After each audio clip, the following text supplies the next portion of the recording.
In the offseason in 2020, the Washington Wizards had a big decision to make on whether their former #1 overall pick John Wall should still be in the team's plans going forward.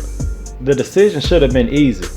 The problem was, could they find another team to take Wall off their hands, and what could they possibly get back in return? There wasn't many options to trade Wall to because of his big contract and his injury history. But with Russell Westbrook being unhappy in Houston, opened up the opportunity for a deal to be made. Westbrook is clearly the better player and had a better track record of staying on the court. So the Wizards had to give up some draft picks to make this work.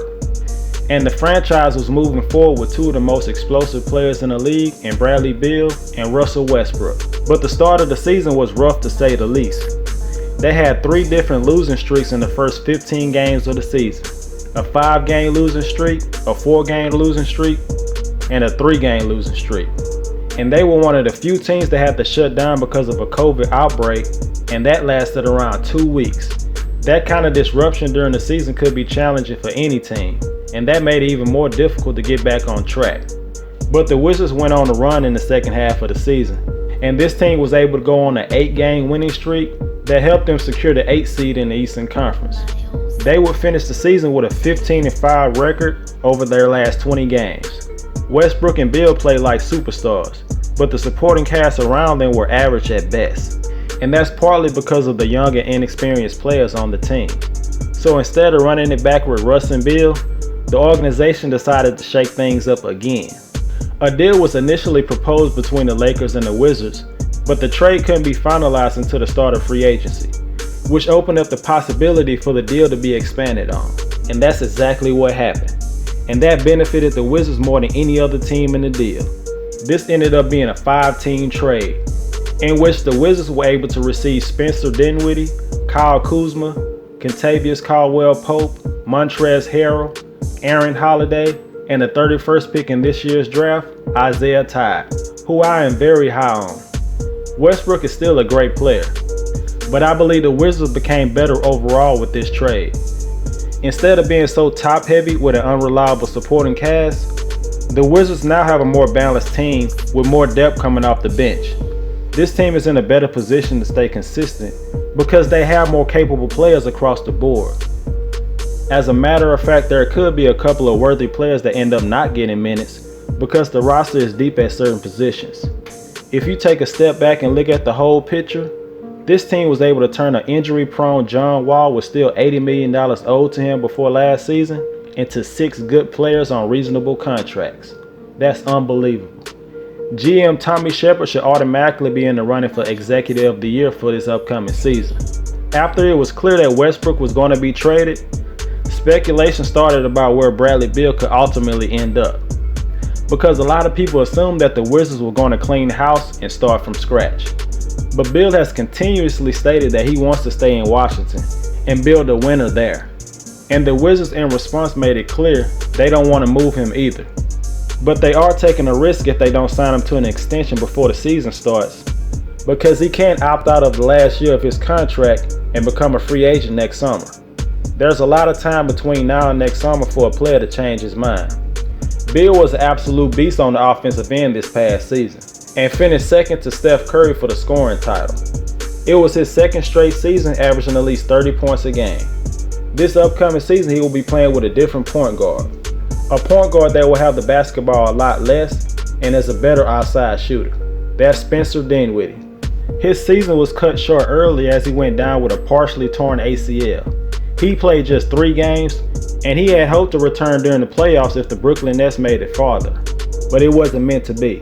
Maybe if he would have stayed healthy, it's likely he would have been part of the James Harden deal, and maybe he don't have a chance to play on this roster. Kyle Kuzma let it be known that he still believes he can be an all-star in this league and could average 25 points per game if given a more consistent role. I don't agree with that at all, and I know a lot of fans will also disagree. But this is his golden opportunity to prove the naysayers wrong. This is a situation that will allow him to flourish if he is good as he thinks he is. The Wizards play one of the fastest paces in the league, and they have been a top offensive team in the last 2 seasons. He will have more opportunities in Washington than he did in the last 2 seasons in LA. It's put up or shut up for Kyle Kuzma. No more excuses. The forward spot will most definitely be one of the Wizards' deepest positions. Along with Kuzma, they also have last year's top 10 pick Danny Avdija, Rui Hachimore, Davis Bertans, and the 15th overall pick this year, Corey Kispert. Avdija had a somewhat disappointing rookie season, which included a season-ending leg injury.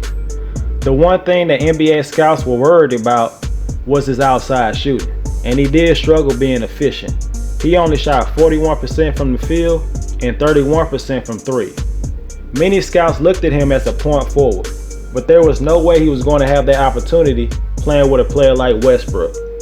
But now with Westbrook no longer on the team, the head coach could allow Avdija to have the ball in his hands more, and maybe he can develop his game better and eventually become a more consistent outside shooter.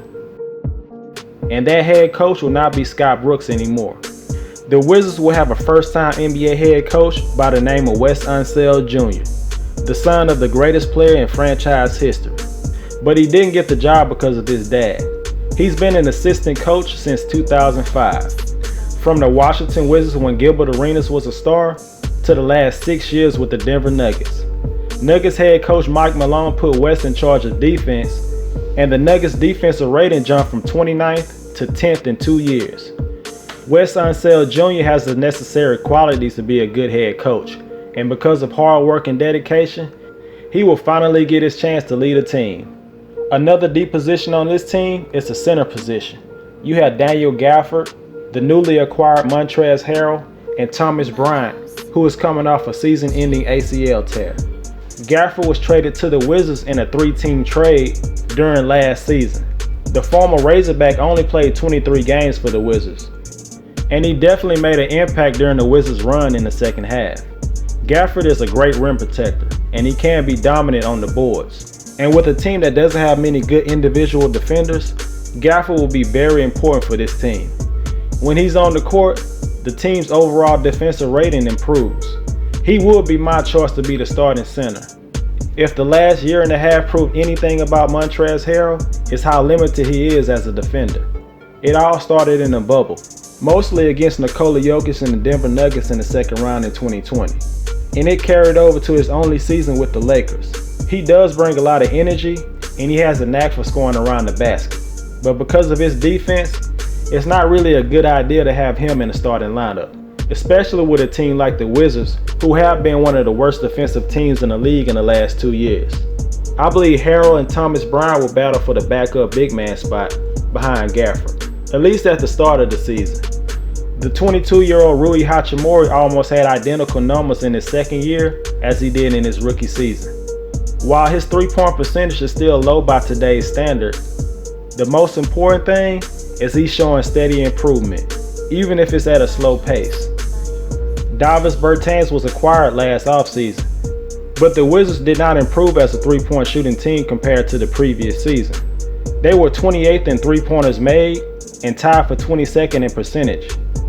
The season prior to that, the Wizards were tied for 16th in three-pointers made and 8th in percentage. The addition of KCP, Kuzma, Aaron Holiday, and Corey Kispert should help improve their three-point percentage. Like I said earlier, Westbrook is still a great player and should be a great addition for the Lakers. But with this trade, the Wizards became a more complete team, a more balanced team, a team with more proven offensive weapons. But this is an improved Eastern Conference. Just because I say this is a more complete team than last year's doesn't automatically mean they will make the playoffs. I have no doubts that this team will have a good chance to compete for one of the spots in the play-in tournament. But I believe there are at least 8 better teams in the East than the Wizards.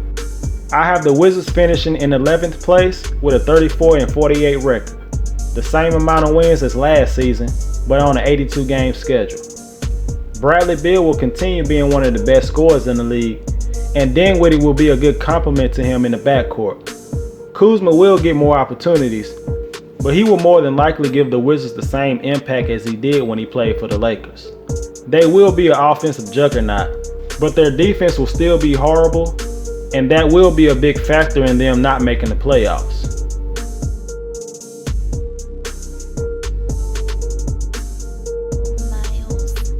If you enjoyed the video, hit the like button, and if you haven't subscribed to my channel yet, do it right now for future NBA content.